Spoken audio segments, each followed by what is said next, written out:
Hello everyone, अब हम ellipse को ड्रॉ करेंगे बाय डायरेक्ट्रिक्स फोकस मेथड। यहाँ पर एक क्वेश्चन है जिसमें एक एलिप्स को ड्रॉ करना है जिसका डायरेक्ट्रिक्स और फोकस के बीच का सेपरेशन 50 mm है एंड एलिप्स का एसेंट्रिसिटी 2/3 है। जानकारी के लिए बता देते हैं कि एलिप्स का एसेंट्रिसिटी 1 से लेस देन होता है, हाइपरबोला का 1 से ग्रेटर देन होता है और पैराबोला का 1 के इक्वल होता है। अब यहाँ पर हम सबसे पहला काम क्या करेंगे, हम यहाँ पर दो एक्सेसेस बनाएंगे।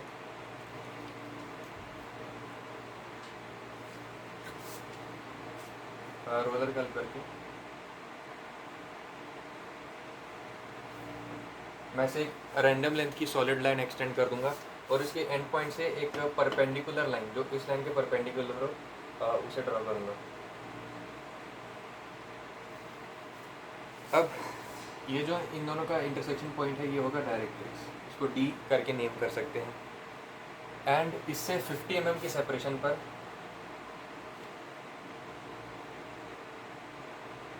यानी कि यहाँ पर मैं यहाँ पर प्रॉपर स्केलिंग के हिसाब से नहीं पॉइंट मार्क करूँगा क्योंकि मुझे डायग्राम को बड़ा करके दिखाना, तो मैं रैंडम डिस्टेंस पर पॉइंट को मार्क करूँगा, लेकिन प्रॉपर स्केलिंग से अपने को यहाँ पर पॉइंट लोकेट करना है। तो यहाँ पर मैं फोकस को लोकेट करूँगा। यहाँ पर इन दोनों पॉइंट्स के बीच का सेपरेशन 50 mm होगा। अब मैं डायरेक्ट्रिक्स और फोकस के बीच में कुछ पॉइंट्स लोकेट करूँगा। अब यहाँ पर मुझे इसेंट्रिसिटी 2/3 दी है, तो 2 और 3 का सम है 5, यानी कि मैं डायरेक्ट्रिक्स और फोकस के बीच की जो लाइन है उसको 5 इक्वल पॉइंट्स में डिवाइड करूँगा।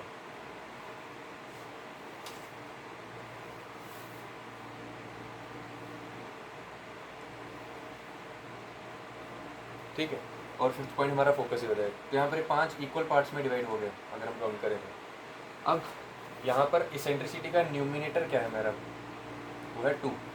तो अब मैं क्या करूँगा, डायरेक्ट्रिक्स से फोकस की तरफ अगर मैं जाऊँ तो यहाँ पर मैं 2 पॉइंट्स को छोड़ दूंगा, यानी कि डायरेक्ट्रिक्स से फोकस की तरफ जाते हैं ये पहला पॉइंट, ये दूसरा पॉइंट, इसको मैं छोड़ दूंगा। तीसरे पॉइंट पर मैं वर्टेक्स लोकेट कर दूंगा। अगर यहाँ पर न्यूमिनेटर 3 होता तो मैं 3 पॉइंट छोड़ता, अगर 1 होता तो मैं 1 पॉइंट छोड़ता। याद रखना है कि पॉइंट मुझे डायरेक्ट्रिक्स से फोकस की डायरेक्शन में जाते हुए लोकेट करना। अब मैं क्या करूँगा, इसके बाद का स्टेप है कि अपने को फोकस से 45 डिग्री एंगल पर एक लाइन ड्रॉ करनी है।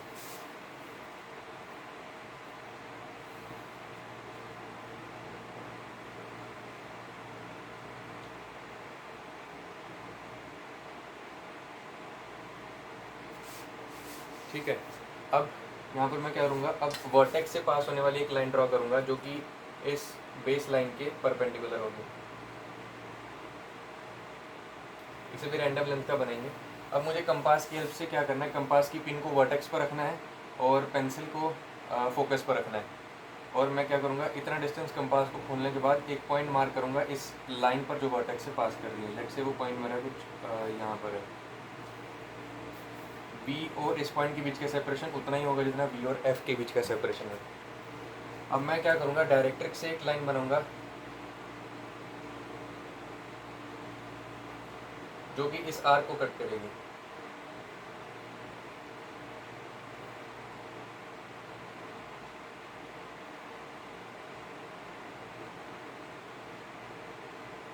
और मुझे इस लाइन को वहाँ तक एक्सटेंड करना है जहाँ तक ये इस लाइन से कट कर रहा है।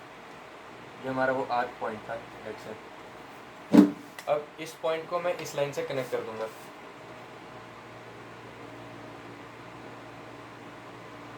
तो हमारा सेकंड वर्टेक्स मिल जाएगा इसका एलिप्स का। अगर ये बी था तो ये बी डैश। ठीक है, अब बी और बी डैश के बीच के सेपरेशन को 8 से 10 इक्वल डिस्टेंस 8 से 10 इक्वल पार्ट्स में डिवाइड करना है। ये हमारी मर्जी 8 हिस्सों में करना है या 10 हिस्सों में करना है। यहाँ पर मैं 8 हिस्सों में डिवाइड कर दूँगा। लेट से मेरा फर्स्ट पॉइंट यही था और इसकी नंबरिंग यहाँ से स्टार्ट करनी है। वी पर 1 नहीं लिखना है, वी के जो एडजेसेंट पॉइंट होगा उससे नंबरिंग स्टार्ट करनी है। 1 2 3 4 5 6 7 8 और जो लास्ट पॉइंट है इसको 9th पॉइंट बोल सकते हो। जैसे अगर नहीं भी करोगे इसको नंबरिंग तो चल जाएगा, तुम बेटर इसकी नहीं करो। अब इसके बाद हम क्या करेंगे, कुछ पैरेलल लाइंस ड्रॉ करेंगे। पैरेलल किसके, ये वाली लाइन के, जो कि इन पॉइंट्स से पास करेगी, जो कि हम रोलर की हेल्प से बनाएंगे।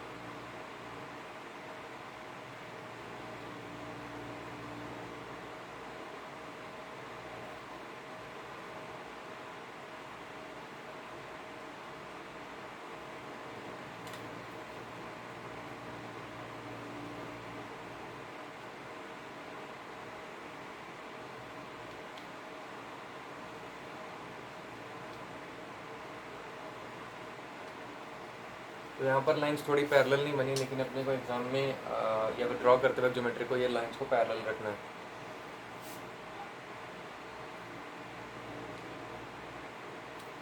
ठीक है, अब इसके बाद क्या करना है, ये जो डायरेक्ट्रिक्स से पास हो रही है लाइन, और ये जो लाइंस इन पॉइंट से पास करी, उनके इंटरसेक्शंस को अपने को मार्क करना है।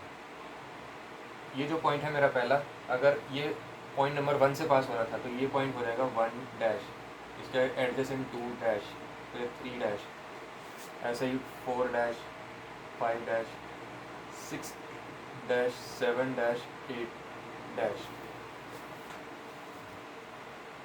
तो ऐसे ही मैंने पॉइंट्स लोकेट कर दिए। अब इसके बाद अपने को कंपास से पॉइंट्स को मार्क करना है। हमको क्या करना है, कंपास को एक सर्टन पॉइंट पर रख के दूसरे उसके एडजेसेंट जो पॉइंट है, जो कि डायरेक्ट्रिक्स से पास होने वाली लाइन के ऊपर लोकेटेड है, उतने डिस्टेंस पर कंपास को खोलना है। जैसे मैं कंपास को 1 डैश डिस्टेंस के जितना खोलूँगा, कुछ इस तरीके से नीडल यहाँ पर रख के 1 डैश डिस्टेंस जितना मैं कंपास को खोलूँगा। अब इसके बाद नीडल को मैं फोकस पर रखूँगा और एक पॉइंट इस लाइन पर मार्क कर दूँगा। मैं रिपीट कर देता हूँ, 1 डैश इतना डिस्टेंस मुझे कंपास पर खोलना है, और फिर कंपास की नीडल को फोकस पर रख के इस 1 डैश लाइन पर मुझे पॉइंट मार्क करना है। उस पॉइंट पर नंबर करने की या नोमेनक्लेचर करने की ज़रूरत नहीं है, सिर्फ मार्क करना है। एक पॉइंट ऊपर और एक पॉइंट नीचे। बस करना कैसे है, 1 डैश इतना कंपास खोलना है, फोकस पर नीडल रखनी है, एक ऊपर और एक नीचे पॉइंट कट करना है। ऐसे ही 2 डैश डिस्टेंस इतना पॉइंट खोलना है और फोकस पर कंपास को रखना है, और एक पॉइंट ऊपर एक पॉइंट नीचे। ऐसे ही 3 डैश डिस्टेंस जितना कंपास को खोलना है, फोकस पे कंपास की पिन को रखना है, एक पॉइंट नीचे और एक ऊपर, एंड ऐसी ज्योमेट्री होगी।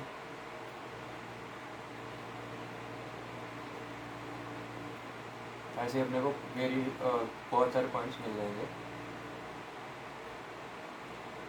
और यहाँ पर एक पॉइंट रहेगा। अब अपने को इलिप्स ड्रॉ करना है सभी पॉइंट्स को कनेक्ट करके। अब मैं स्टार्ट यहाँ से करूँगा एक वर्टेक्स से, और एंड करूँगा इस तीसरे वर्टेक्स से। मैं यहाँ पर फ्रेंच कर्व का यूज़ करूँगा। कोई से भी 3 पॉइंट्स को मिनिमम एटलीस्ट कनेक्ट करना है और कर्व ड्रॉ करना है। 3 से ज़्यादा कनेक्ट हो रहे हैं तो ड्रॉ कर देना, कोई दिक्कत नहीं, और उससे कम नहीं होने चाहिए, 3 एटलीस्ट होने चाहिए।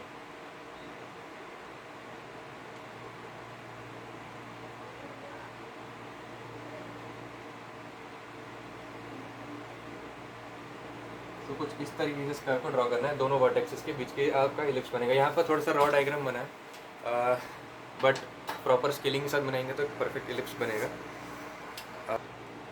सो यहाँ पर कुछ फाइनल रिजल्ट ऐसा होगा प्रॉपर स्केलिंग के साथ। So thank you for watching. अब